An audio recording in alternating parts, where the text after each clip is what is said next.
ug sa Espiritu Santo. Amen. Father Almighty, we praise you, we glorify your powerful name.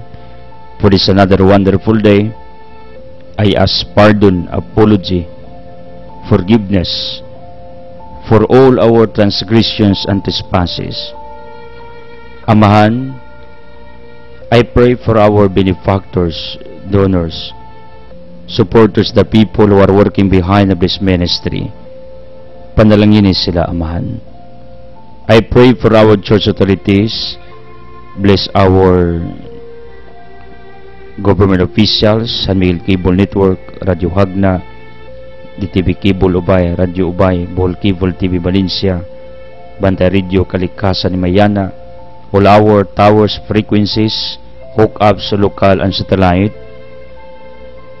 Bless our staff, management with Boss John Daniel and the board of directors with Boss Ligaya and their businesses, with the GD Kaligan Foundation Incorporated. Father, I pray for our different advocacies, for our scholarship program, for our environment, for the less fortunate, for the salvation of souls, for the progress and prosperity of all your people through ideas, and for the propagation of your gospel on this earth. Amahan, today I pray kay imong panalanginan ang tanan nag-abli sa radio, sa telebisyon, sa internet, nagsunod sa pamantalaan. Let them feel your healing presence sa ilang kasing-kasing. Father, bless our Altia businesses with my loved ones, Alma and Tia. Amahan, in Jesus Christ of Nazareth, I claim and declare for the resolutions of all our curses, bondages, sicknesses, stress, fatigue, troubles, anxieties. Father, please dissolve as I claim that you may extend your healing touch to each one of us, one by one. Tanang midungan sa pag-ampo, Ginoo, nindak na pabatia sa imong presensya.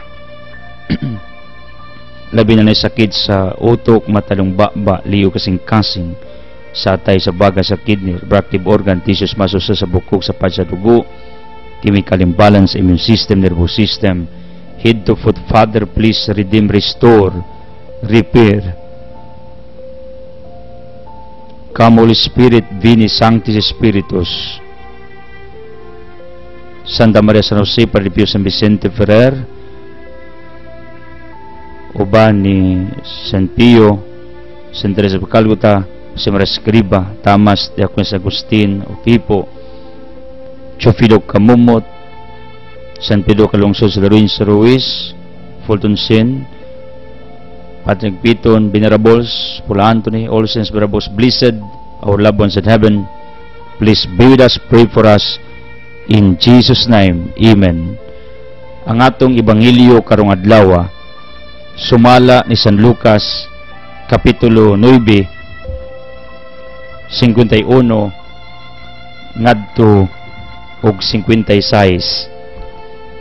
Usa ka balangay sa Samaria, wala mo dawat kang Hesus. Sa diyang nagkaduol na ang mga adlaw nga si Hesus mukayab nangadto sa langit, nausa ang iyang unahuna sa pag-adto sa Jerusalem. Mipadala siya og mga sinugo nga naguna kaniya, ug nangadto sila sa usa ka balangay sa Samaria aron pag-andam sa tanan alang kaniya. Apan wala mo dawat kaniya ang mga tao didto tungod kay nagpadulong man siya sa Jerusalem. Sa pagkasayod nila niini, ang mga tinud-an nga si Santiago ug si Juan mingon, Ginoo, buot ka ba nga mosugo kami nga mag-ulan ug kalayo gikan sa langit aron mga sunog sila? Si Jesus milingi ug ibadlong sila. Ug ipadayon sila paglakaw ngadto sa laing balangay. Today we are remembering Saint Vincent de Paul was born in Gascony in 15th century. After completing his studies, he was ordained a priest and went to Paris, where he served in a parish. He founded the Congregation of the Mission to supervise the formation of priests and to give support to the poor. With the help of St. Louis de Marillac, he also founded the Congregation of the Daughters of Charity. Kini si St. Vincent de Paul, ang iyang istoryane, he entered sa seminaryo because he thought nga pag mapari madato. Mao gini ang iyang main reason why he entered the seminary, to become rich. But you know what? When he was at the seminary, he found out to become a priest, to become a minister of God is not easy. His mind was changed. Og diha niya nalinggatan nga dili di ay bahandi mo iyang gustoon, kundili ang paghalad siyang kinabuhi totally to God and to help the poor and to assist his co-priest to become productive in their fields, sa ilang misyon, sa ilang bukasyon. In other words, God changed the mind of Vincent de Paul. Sometimes we'll come to this point of our existence, kadautan tag mga plano guna-una, dautan tag motive, dautan tag tuyo, apan because of God's intervention sa atong kinabuhi, nahinay ning napapas, nahinay ning nausob, nahinay-hinay ni nga nawagtang sa atong pangisipan o sa atong kasing-kasing. The legacy of Vincent de Paul, ang iyang gugma sa pagtabang sa iyang makaubang mga kaparian o mismo pagtukod niya kongregasyon para mga lagad sa katawhan.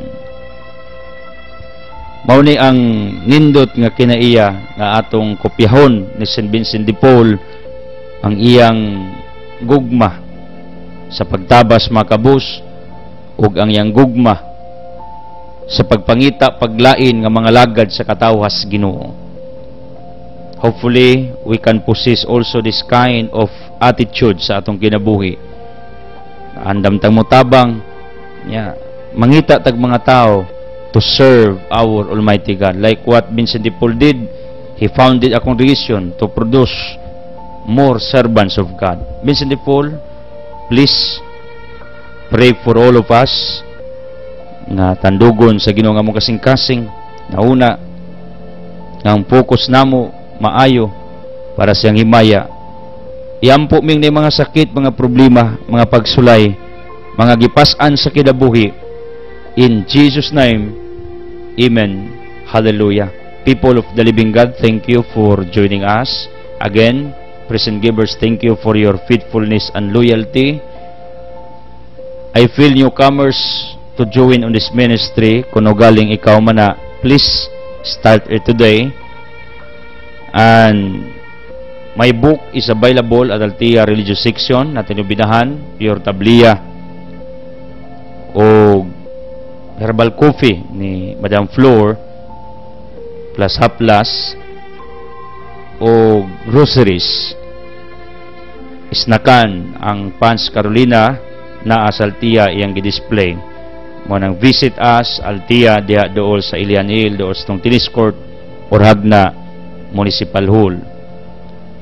And also our Altia Lechon Manok services offered, muluto taglimpo ulo sa baboy, manok, pabo, whatever, libor li amo og timpla or else magpaluto mo fresh, because we are instructing already our in charge na og mahimo mga fresh chicken, fresh cook maoragi atong iserbisyo sa katilingban.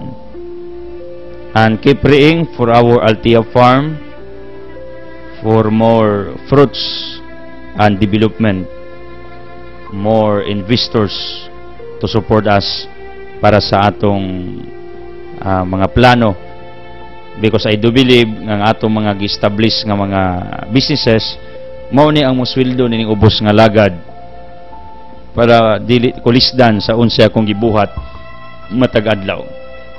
Mao nang hopefully you will patronize and you will pray.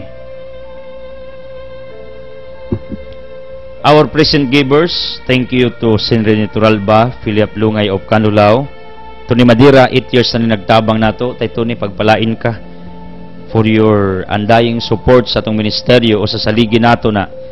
Since parts pa Rebert og Luz Lornelia of Garcia, pinakadagog hardware de atong haligi, with Royal Lantaka, in courtesy of all Lantaka businesses, tong igala. Juana Makinano Arregistril of Anda haligi nato, Dundun Galarion, thank you. Og sa tanang mga givers nga wa pa maabot sa itong makamot, thank you so much. Naiduning Galintis o Liklik Pidia Buseo in courtesy of Adilimit. Munang thank you so much. Then tanang mihatag nga gi-care of ni Sister Bibi Lecciones, thank you so much. To Agaw Chupi or inahan to Sister Edita Bilicario Manangina Sibis, or to any closest member of this ministry nga inyong gipamalihugan to help us or to carry your helps for this ministry, thank you so much. Pagpalain kayo. Boss John Daniel, and in behalf of this network, extends his Fiesta greetings to all of you people here in Hagna and all places nga nagsaulog og pista. And also he extends his gratitude for supporting our 22nd year anniversary, including our one night in honor of St. Michael Archangel hosted by San Miguel Cable Network. Iyang ipaabot ang iyang pagpasalamat kadinyo.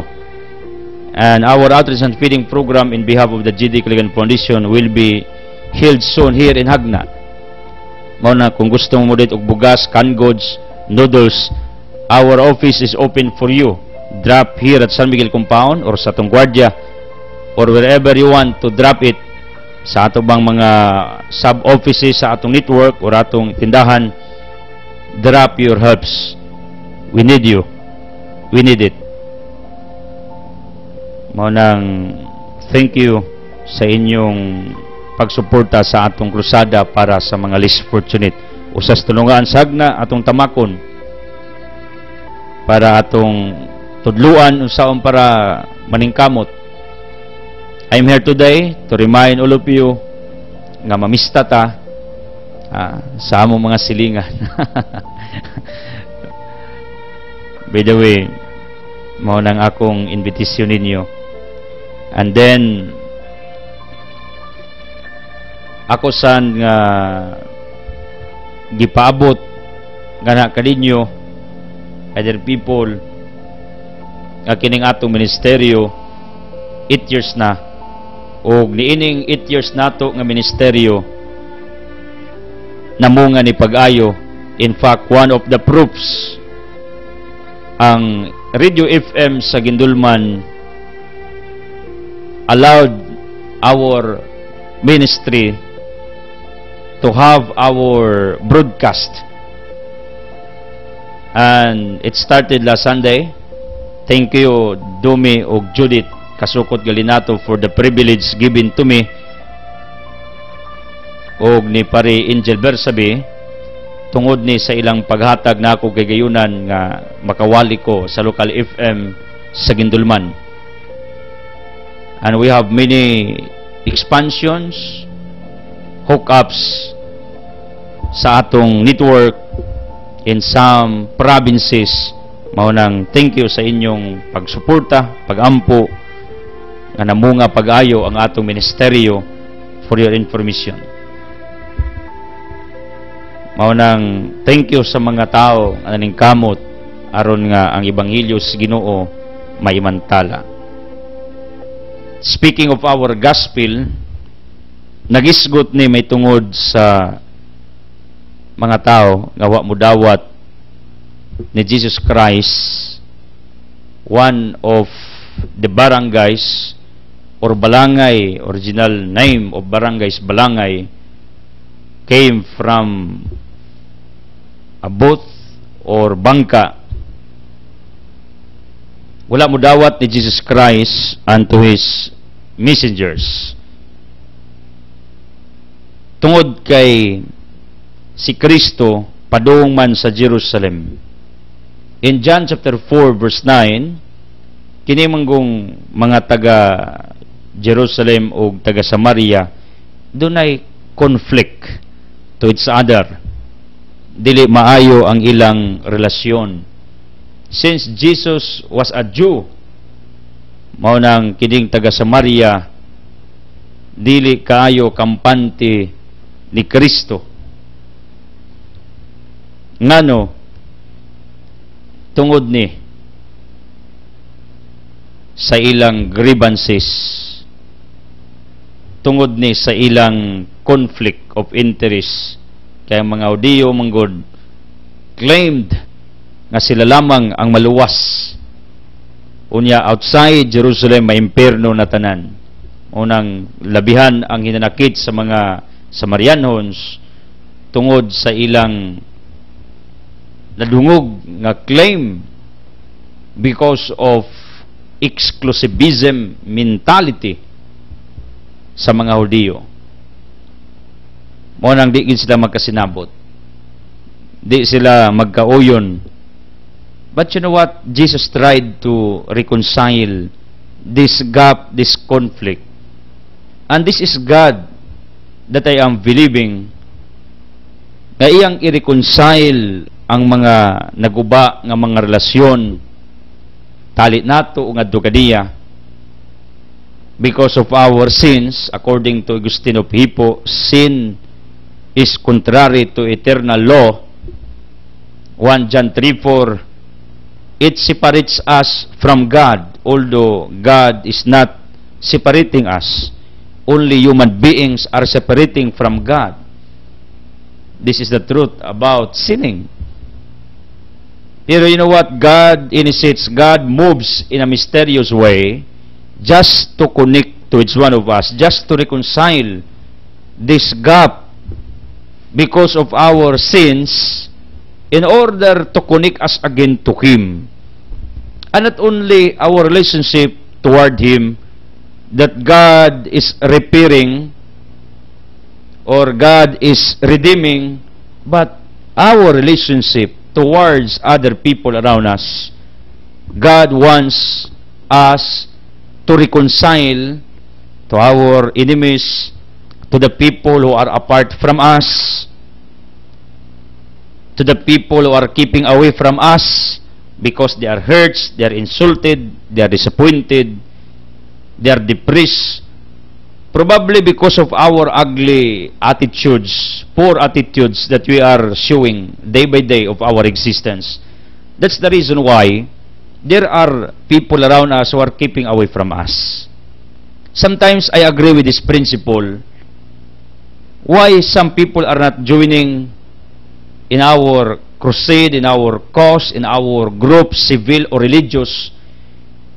Not necessarily that they are bad. It does not mean that they are not good. No.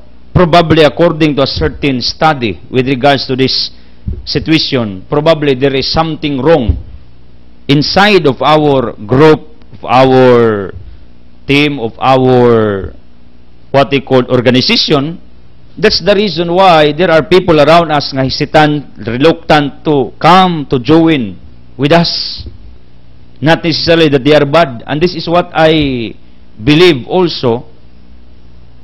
And I hold this principle nga dili kumo kay not all people who are helping us financially, not listening to us every day, they are bad. No. I have no thinking like that. I have no notion like that. Probably until this time they never reach the bottom of this ministry They never understood our focus, our destination, why we are doing this. Probably their maturity of their understanding is not yet happening in their minds until this time. That's the reason ngano nga wa pa sila moapil sa tuwa. But not necessarily that they are bad. No. Wa pa tingali sila makatugkad sa atong gibuhat. Wa pa sila mo convince, wa pa sila kasabot. And I'm trying to study every now and then. Probably there is something wrong of our ministry. Why some people are not joining us? Why some people are not listening to us? But you know what? All the methods and tactics in teaching, in preaching, I am using based sa akong mga pagtuon sa kolehiyo and in our different further studies. Ako na nang gi-apply. I'm trying to connect to all of you. I'm trying to become transparent in delivering the gospel of Jesus Christ. In order, masabdan ninyo ang akong focus, ang akong interest, why I'm here every day. People, God wants us to reconcile to anyone, to Him, or God wants us to go deeper para masabdan nato ang usa ka tao, ang usa ka grupo, ang usa ka higala nganong nagpalayo na siya nimo, nganong di siya ganahan nimo, probably there is something wrong within you. Pero ang Ginoo gustong mag-reconcile ta ni ining kalibutana. Gusto siya nga magkausata, gusto siya magkauliay ta. Mao na ini conflict, ini broken relationship within our families, within our society. Let's try to reconcile this. Tungod kay mao ni ang move ni Kristo when He was in Israel. He tried to reconcile the broken friendship of the Jews and the Samaritans. That's the reason why He sent messengers in one of the barangays of Samaria to prepare their meal, their lodging, everything, because Jesus wanted to rest while journeying, going to Jerusalem. But you know what? Some of the Samaritans never accepted Jesus Christ. Ngano, tungod kay wa sila kasabot nga ang move ni Kristo ang iyang lihok para nga siya isip sa kaudiyo in behalf of the Jews, masuod siya sa mga Samaritanhons. Pero ang mga Samaritans wala makasabot ni ini. That's the reason why they rejected Him together with His disciples. And you know what? Ang Diyos sa makadagang igayon initiates sa makadaghan nga mga pamaagi sa itong kinabuhi aron lang yun mahibalik tangad to sa iyang mga kamot. But sometimes we cannot understand that. Sometimes we're blind to that works of God in mysterious ways. Because God makes many ways in order each one of us will come closer to Him. And I know one of the ways that God is instituting is this ministry. Why? Because He wants us to be closer to Him through this ministry. Hearing this gospel, hearing these scriptures, hearing what I am preaching can enlighten you, and because of that, the decision will follow, the decision to come closer to God, mao na ang inyong himuon because you are enlightened. Meaning ang Diyos nangitag paagi, aron lang yun, maduol tangad to kaniya. And that's what He did to the people of Samaria. Gusto siyang makiglos sa mga taga Samaria, pero the people were hesitant, reluctant. They against Christ. If we are in the faith of Christ, kung naata sa sitwasyon ni Kristo, what will be our feelings? I know, if we are Christ, we are insulted, we are depressed, we are disappointed, frustrated, nga sa imong move to come closer to these people, to make an initiative, to have a good relationship with these people, is not granted, is not happening. Mao nang sakitan ta, mainsulto ta, madepress ta. And because Jesus is not hot temper, Because Jesus is patient, dili siya dali-dalion, tungod kay si Kristo prudent sa iyang mga desisyon. 2 Peter 3:8-9, ang Diyos taas kayong pailob, gabisa nagpakasata, nagulat siya, kausta mo balik, kay gusto siyang pasayloon ka.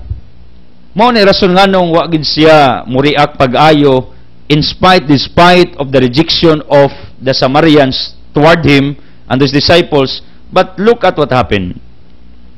Kining iyang duha ka disipulo, Santiago ug si Juan, mo nang ginganlan sila og anak sa daluglog in Mark chapter 3 verse 17. Ngano? Dali ni mo flare up, hatimper ni, initog ulo, dali masuko. Mao ba niya akong weakness sa nanglabay mga panahon, and I'm trying to correct it. Nadaling mo react, masuko, mainit. Ug mao ni ang duha, anak ug dalugdog according to their description. Ngano tungod kay dali kaayong masuko, mo init ang ulo, mo nang ingon ang duha, Juan ug Santiago, magtutudlo, gusto ka nga mong paulanon ang langit ug kadyo? Like what happened in Sodoma and Gomorrah? Araw mga matay ning taga Samaria kay kadawata. You know what ingon si Kristo? No. People, I would like to remind all of you, whoever you are, that killing to a certain sinner is not an option. Is not the solution.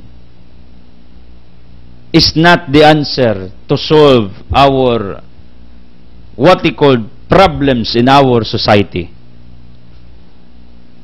Because ang Ginoo has a different view, has a different perspective towards sinners. Namasin siya. Ngayon, the long run, kining mga makasasala, makaamgo sa ilang kasalanan. In other words, ang Ginoo dili putong-putungon. Unlike human beings like John and James in our gospel, putong-putungon sila. Gusto lang pamatyon tong mga wa mudawat ti Kristo, wa magtarong mga makasasala ng Kristo. Do not do it. In fact, gibadlong. Kining badlong means there was a force of resistance. Dunay kusog sa pagsupak ni Kristo with regards to their plans, to their request nga magulan og kalayo in order to demolish all these evil people according to them. And this is what happening in our society. Killings are rampant around us. In fact, Cardinal Tagle condemns all kinds of killings around us. Because I heard a certain evangelist here in our country, and you know what? I laugh. Why? He insisted that killing is okay, that killing is ordered by God, killing is permitted by God to the sinners. If you remember John 8, there was an adulterous woman nga gustong batuos mga tao ng Kristo katong way sao na mo bato. Way nangas kay makasasa man tanan. Usa kadto ka lagway nga makasasa dili patyon. Dili hunusas kinabuhi, tagaan og chance. And this is the reason why I am not condemning you sinners, whoever you are, having illicit relationship, addicts, users, pushers of drugs, drug lords. That's the reason why I am not condemning you, evil people, evil doers. Because the truth, you are just victims of evil doings. The author of that is Satan. You are just his victims. I hate sins, but I love you sinners. This is the principle that I am trying to cultivate in my heart, in my mind, in my daily existence, in handling this ministry. That is the reason why I am patient. I am persevering, proclaiming the gospel every day, encouraging you people to repent, to surrender your lives to God.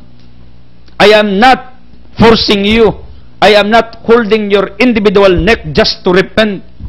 I am not forcing you to follow me. I am not forcing you to help us. I am not forcing you to do favors for this ministry. But I am trying every day to be here, to be present, proclaiming the gospel, because I want to show my patience, my perseverance. Kay mauni ang natures Ginoo, mapailubon siya, gahulat sa matag usa, ka maginulsol, magbago. Kay sa Ezekiel 18:23, sa kitang Ginoo nga usa mamatay, nga wa kay nulsol tungod sa iyang kasalanan. In fact, Luke 15:6-7, if there is somebody, even a single soul, repented, there will be a great feast in heaven for that repentance of a sinner. My point is clear. John and James wanted to abolish these people, to erase the map of Samaria in one of the barangays. Di man mo magpaulag kalayo? Pero yung Kristo, no. And I know some people are insisting to the Lord, kini kay makasasa man ni, adik man ni, poser man ni, patyo na mo ni, itukhang na mo ni, niya amo ning patyon, amo ning ihawon, amo ning pusilon, amo bang plantiran para mahanaw ning makasasaas kalibutan. Do you think that God will answer you? Yes, do it. Wherever you are, I'm not referring to any institution, to any individual, but I am just reminding all of you that it is contrary. I stand to that reality in the side of God, nga ang Ginoo diliuyon nining pagpatay, diliuyon nining pagdimulis sa makasasa. Ang Dios gustong tagaan pa kag chance nga magbago, tagaan pa kag chance nga maginulsol, tagaan pa kag chance nga ma-repair nimo ang imong broken life, tagaan pa kag chance nga makaamgo sa imong kasalanan. Ug mao ni ang gusto sa Ginoo nga iyang ipahimo nining kalibutana sa matag tawo, nga dapat atong paningkamutan ngang ubang mga tao sa atong katilingban hinay-hinay nga mamalik sa Ginoo. Do you notice in Vincent de Paul, the sin that I am talking, nagtukod sa kongregasyon sa mga madrig mga pare? For what? Deep inside sa kasing-kasing, he could not do it alone. That's why he instituted a congregation. He formed a group of preachers, ministers. Ngano? Kaya daghan kayong mga makasasa, gusto niyang matabangan yung makasasa nga magbalik loob sa Ginoo, magbalik loob ngadto sa Dios, mao nang nangita sa mga muwali, musangyaw, ug mao ni church Ginoo. Gusto siyang daghang magwali, magtudlo, mga lagad, gusto siyang daghan nga mga tao nga moboluntaryo silang kaugalingon para itabang sa uban nga makahinulsol, makabag-o, para i-counseling ang uban, i-assist ang uban, i-rehab ning uban. Muna ni church Ginoo nga akong gituan, mapailubon, pasensyoso. Like in our gospel, ang duwa, Santiago si Juan, akong duda ilang kinaiya na anis atong katilingban, kini mga initug-o, hatimper, kining gusto la, patay dayon. Nya kita ra ba, you know what, based sa akong pagtuon sa balaod sa yuta, kanang muuyon ka in a certain crime. Do you notice in Acts chapter 7, if not mistaken, Paul tolerated the killing of Stephen. When Stephen was stoned, Paul was there watching and even clapping his hands, og mingon siya, bravo, sakto inyong gibuhat. That is written in Acts or Buhat City 54-60. Nagibato Stephen, si Pablo or Saulo was there watching and clapping his hands. Yes, iya pang thumbs up ang mga killers, assassins ni Stephen. Bravo, good works. And this is what I observed. Once there is a person nga gipatay, salvage, pero the exact meaning of salvage, rescue. Mao ba na exact meaning sa word salvage, but commonly it is used for bad impression. Pag salvage gali, girescue na, nalunod ang barko, and the people are salvaged or salvages, meaning they are saved. Pero bisan gipatay ang atong term, gisalvage anyway, we can use also nga gikuha sa usa ka lugar, gibutang og laing lugar, mo nang girescue ba gikuha and killed. Ato na nang gi-adapt nga terminology. Anyway, I am not preaching here about grammar, about the etymology of the word, but my point is clear nga kining mga killing sa atong katilingban, pagpatay, pagsalvage, pagkidnap, nya rampan ra ba ni, daga nato mo pakpak tong kamot. Daga nato magpamisa pa. Pasalamat kay namatay na pud imong silingan, namatay tong imong kaila. Ang uban manggali magparty pa kay namatay na ning mga tawana, kining mga kasasa. Do you think that you are what they could excuse from whatever consequence, from whatever punishment of God in the near days to come? Believe me, I am studying sa balaod sa yuta. If there is a permissive will, meaning may uyon ka, you are connivance to a certain crime. Believe me, I know some lawyers are listening to me, but I am just expanding the truth. If you are tolerating, if you are okay, if you are in favor of a certain crime, miuyon ka, although you are not participating directly, but you are endorsing, you are permitting, or you are tolerating. Pakpakasin mong kamot, like Paul. Paul was only a witness of the crime happening toward Stephen. But you know what? God told Paul in Acts chapter 9, Pablo, makasasa ka, killer ka. Usana yung crime nga gibuhat, one of his crimes, katong pag-allow niya, pag-tolerate niya. Nga si Pablo, hunusan sa iyang kinabuhi. In other words, pag mutanaw kas mga tao sa palibot niya, pakpak kasi mong kamot, kay napatay na, disgrasya na, nawagtang nas mapa, wa na, gisalvage na, kay bawo ka, bisag dili ikaw maoy direct assassin, dili ikaw maoy principal killers, but because of your permissive will, because of your desire toward a certain crime, nga okay ka, it's alright, you will commit sins. And I need to tell you, even tolerating a certain crime is a sin. Kana miuyon ka, ani ba? Mipakpak sa imong kamot. That's the reason why I could not blame why people are hitting me, because I am not tolerating them. Why some people are very hot to me, because I am not okay to what evil they are doing. Because their hurts for what I am preaching. Nga no, Hebreo 4:12, ang pungs Ginoo. Masait pa ni duay suwab nga espada. Mulagbas ni bisan sa kiniyokang bahin sa kasing-kasing sa matag tao niining kalibutana. Mao nang I am reminding all of you, for whatever crime, sin, evil act around you, please be careful. Do not clap your hands. Do not make your thumbs up sign. Do not tell other people that it's okay and you're happy that these people are killed, because bisag asta mag-abot sa teolohiya, I will stand to this. Basis akong pagtuon sa balaod sa yuta. Ako maning gi-reconciling balaod sa yuta o kining balaod sa Ginoo, para nindot ang akong proposition everyday. Parang klaro ba? Ako, wag ko'y pigpig, ingnon ta mo. Kamong miuyon, mipakpak siyong kamot, nya, mi okay, mi thumbs up, nagpamisa, nagparty, kay namatay itong mga makasasa, mga criminals ba, mga adik-adik ba, not what they could allow themselves to defend in a certain judicial court, not given an opportunity to repent, not given a privilege to reform their lives, to be counseled, to be assisted.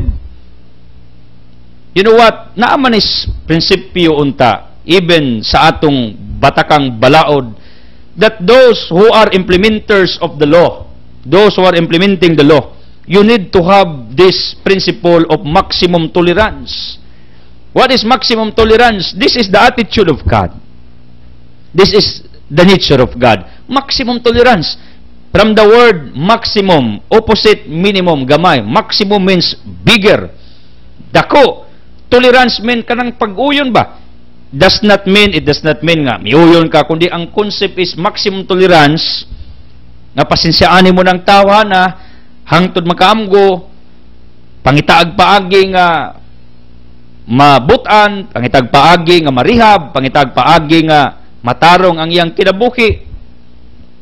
Supposedly, maun tani ang himuon sa matag tao nga makabaton tani ining maximum tolerance, because this is the nature of God. Kining mga disipulong Kristo, si Santiago ug si Juan, do they had this what he called maximum tolerance? No. Pagkadungog lang si Kristo wa dawatas sa Maria, yung sila Ginoo, sugo mi mag-uwag kadyo, impas ni sila. Gusto sila immediate nga revenge. If you want to be happy right now, revenge. But if you want to be happy forever, do not revenge. Allow God to revenge. Delay your revenge. Romans 12:19-21, God will revenge. Do not hold your hands for a certain revenge, because revenge is supposedly done by God, not by human beings. Mao nang if you want to be happy right now, your happiness is temporary. Revenge, kung manimaus ka, happy ka, kabaos ka, pero temporary na, tulisokon kasi mong konsensya in the long run. If you want to be happy forever, my advice to all of you, ayaw panimaus, muna akong i-practice akong kinabuhi. I am not what they called rebelling. I am not fighting back toward my opponents. No, I am praying for all of them for their enlightenment. In fact, some of them are now following with us, are now listening to me, are now helping us, are now joining us. That's the good fruit of praying for their enlightenment. Kay 1 John 5:15-16, iampo ning mga makasa, iampo ning dautan, iampo ning mga taong wa malamdagi ang pangisipan. People, supposedly, it's one of us will have this belief, principle, conviction of what they call maximum tolerance. Like my daughter Tam, there are times akong anak, di mo tuo, ang akong anak, di wagtuon, alang nga mag-ako ng kulatahon dayon, ako ng bunugon. I need to be patient as a father to my daughter. I need to find ways, akong amaman, lambingon, palitag makaon, palitag duwaan, para magtarong. Nya nga mag-ako ng i-reject dayon, og di mo tuo. I know, parents can understand what I am talking, can relate to what I am pointing out. Ang mag-inyong yawan yung anak, og di mo to, pailob mo, nagitawag og maximum tolerance. That's the nature of God. And supposedly people, kiniuntang maximum tolerance mo, i-apply nato nining atong kapanahonan. Pero you know what? Ang maximum tolerance is what we call gun.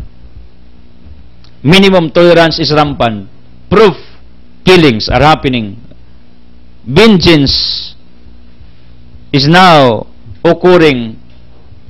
Panimalus, kaya nakabiktima daw ng killers, kining addicts, kining makasasa, nakabiktima, pat yun, kaya nakabiktima man, mo nagitawag og immediate revenge. You know what, my dear people, whatever killing, whatever assassination, whatever nga di maayong nahitabo, crimes, murders, sa atong katilingban, God condemns all these evil doings. Because He possesses this maximum tolerance deep inside siyang kasing-kasing. Mapailubon siyang gahulat nimo, nga magbag-o ka, muundang kasi mong bisyo, muundang kasi imong kasalanan, muundang kas pagpakasa, muundang ka sa imong dawtang tinguha. God waits, ang Diyos gapaabot nimo, because God has this what he called principle in his life, in his heart, nining gitawag og maximum tolerance. He possesses this. He maximizes His patience, His love, His understanding, His forgiveness. Mao ni ang buot iulagwa ni Kristo when He Stop, James and John. Please, James and John, shut up. Do not do it. You have no right to say like that. You have no right to do that. You have no right to kill these people. Kumo balang kinakasa sila, tungod balang kay wako dawatay nga naon na nimo ni sila. I know there was a conversation, there was a real dialogue between Christ and to these two disciples. I know Jesus warns these two disciples not to do it again.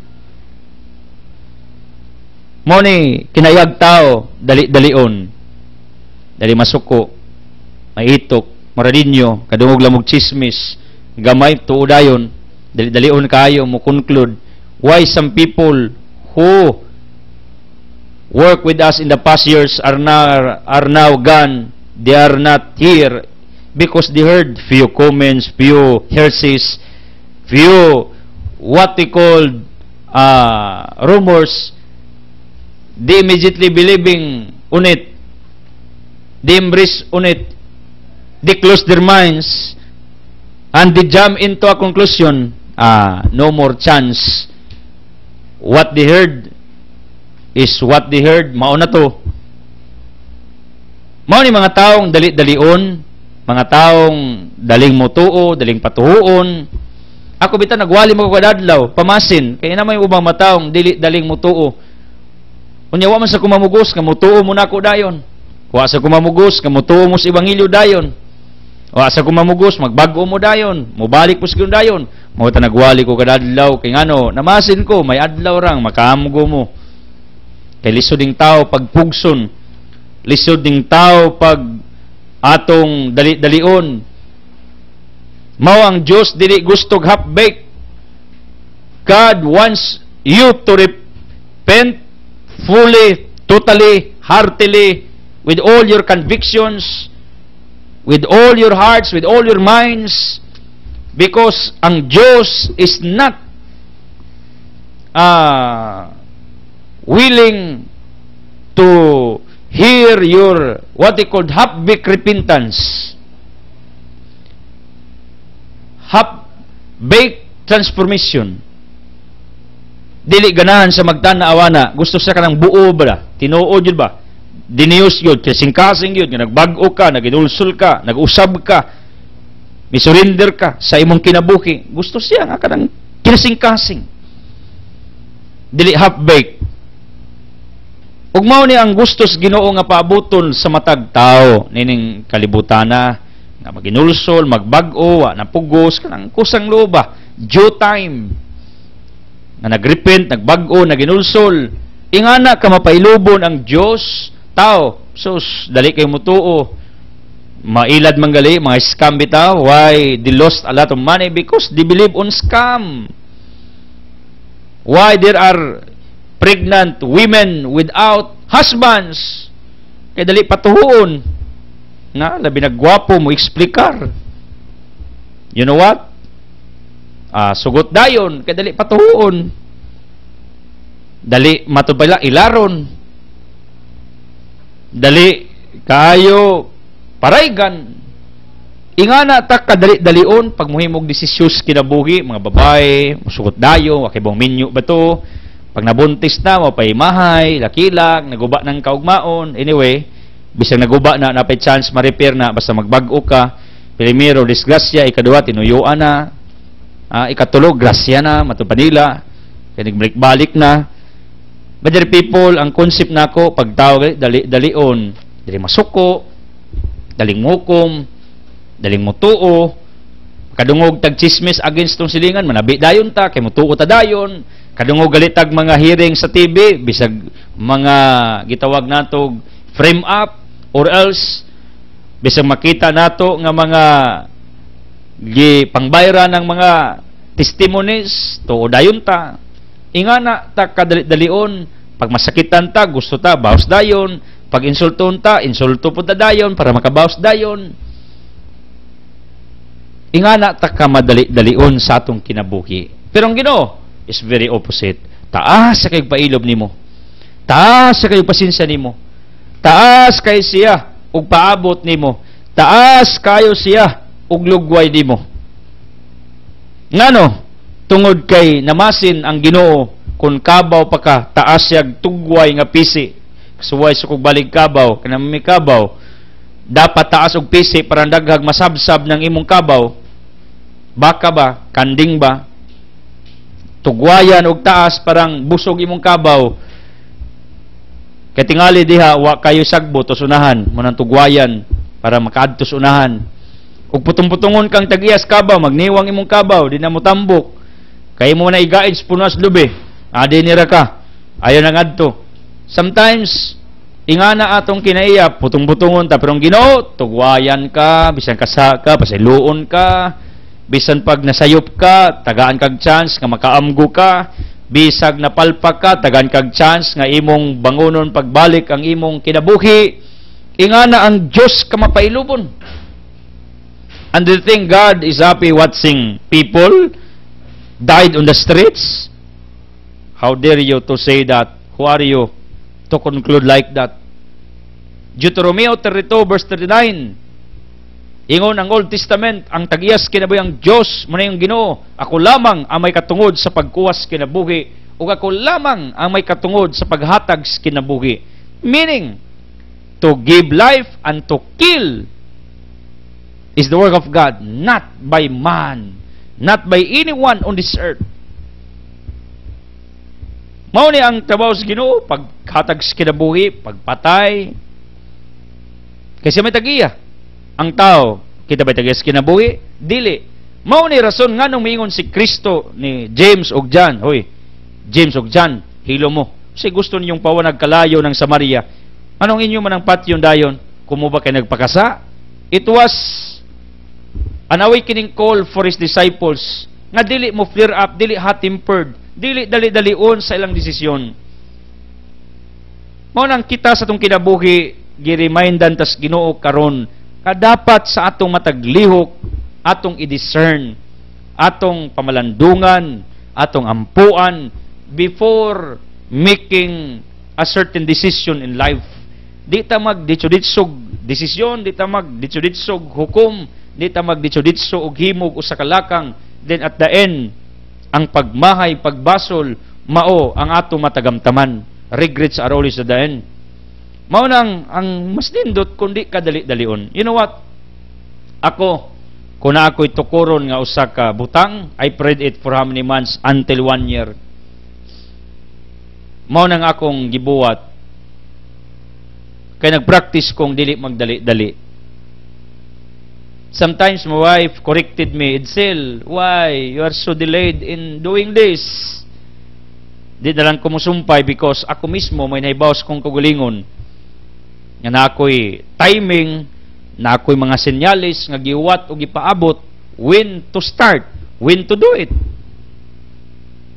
Mungmaw gini akong na-learn sa akong kinabuhi, kining di ka magdali-dali. And this is the reason why God allows you to be in or to be at the center of a certain situation where your patience and perseverance are developed. Both. Na-develop ka, imong pasensya, like what I experienced. Do you think that our business, when it started, it blossoms directly? I don't think so. When we started our farming until today, sus, hundreds pa atong ginansya. Na thousands because ang atong pinakabok-abot, atong gibaligya, pero almost 2 years atang tinikad itong umahan. Pailob, paimo, singot, stress, fatigue, finances, atong gi-invest. Pila ka tuig na akong pailob na? 2 years na almost. Atong Altia Business Center, 2 years na kaping pailob. Atong Litsunan, pila ka buwang pailob. Akong kagulingon, dugar kong pailob para nako. Kasi sometimes, I have weaknesses nga until this time, I'm trying to fight against it because your real enemy is not the people around you, but your inner self. You know what? This is my point. Ibutang ka sitwasyon ng imong pasensya o paglautay madevelop. Kining atong ministeryo, pila ka tuig na ako ning sakripisyo, pila ka tuig na akong pailob, pila ka tuig na akong pasensya, paabot, kanus maabot ang adlaw, that all supply of finances will come toward this ministry, in favor of this ministry. Dugay kitang pailob. You know what I ask God? Why, Lord? You allowed me to have this kind of situations in my life. Lord, please enlighten me. And you know what? God answered it deep inside sa kong kasing-kasing. Itzel, this is the only way where I can allow you to be developed in your patience and your perseverance, in your fortitude, pagkamalatayon sa imong mga giagiang kasakitan. One of the gifts of the Holy Spirit na perseverance, fortitude, patience, paglahutay, pasensya. Mao na kung mangayo kag gugma, tagaan kag sitwasyon where you can exercise your love, tagaan kag kabos diha, di na aksidente, aron mag-exercise imong generosity. Kung mangayo kag pasensya, ibutang ka sitwasyon sa Ginoo para ma-develop imong pasensya. And that's what I experience in my life. Mao na ang Dios pasensyoso. Mao nang the message for all of us, please possess the maximum tolerance, patience, perseverance in handling yourself. Ang magmakasaka imong unayog, suicide mo guling makasasa ning kinabuhi ani, wa ni hinungdan imong unayog, imong kagulingon. Be patient to yourself until you can forgive yourself, until you can reform yourself. Be patient to your family members. Be patient to your loved ones, to your neighbors, because God does. In that way, His patience, He expands His love and mercy to each one of us, whoever you are, how sinner you are. Thank you for joining. Thank you for watching. Thank you for being with me. I don't want to close this broadcast without giving you the opportunity to make Jesus your healer, provider, the source of miracles sa inyong gikinanglan, sa inyong kinabuhi. Ako mag-ampo, ngaronta, makapusista ning maximum tolerance, magpahilog ta, pasensyoso ta, di ta magdali. Og di man nilang ninyo, inject this in your minds, ang Diyos mapailubon kaadyo nimo. Nagulat ka sa ka magbago, mubalik, manghatag, o karusa ka, mag-usab sa dagan sa iyong pananaw sa kinabuhi. As I declare healing, miracles, blessings, enlightenment in Jesus' name, with the Holy Spirit, uban sa pag-ampos, Mahal nga Biring Maria. Sa ngalan sa Man, sa Anak, sa Espiritu Santo. Amen. The Word has been fired. Let's do it. God loves you. Daghang salamat.